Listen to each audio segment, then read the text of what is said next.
அல்லாஹ் மறைத்த குறைகளை துருவி துருவி ஆராயாதீர்கள். நீங்களும் மனிதர்கள் தான், அவர்களும் மனிதர்கள் தான். உங்களுக்கும் குறை இருக்கும், அவர்களுக்கும் குறை இருக்கும். பிறருடைய குறையை துருவி துருவி ஆராயாதீர்கள். யாருடைய குறையை ஒருவர் துருவி துருவி ஆராய்வாரோ அல்லாஹ் அவருடைய குறையில் அவரை பின்தொடர்வான்.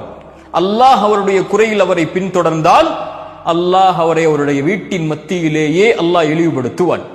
உங்களுடைய பாவத்தை அல்லாஹ் மக்களுக்கு முன்னால் வெளிப்படுத்தி உங்களுடைய கண்ணியத்தை அல்லாஹ் நீக்குகிறான் என்றால் நீங்கள் செய்த பாவத்தில் மேன்மையான பாவத்திற்குரிய தண்டனை அது.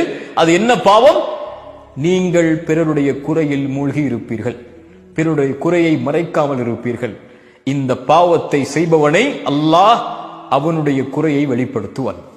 யார் ஒருவர் பிறருடைய மானத்தை பாதுகாத்து அவருடைய குறையை மறைப்பாரோ அல்லாஹ் அவருடைய குறையை மறைப்பான். ஏன்? ஒரு முஃமினுடைய மானம், ஒரு முஃமினுடைய கண்ணியம் இந்த உலகத்தில் இருக்கக்கூடிய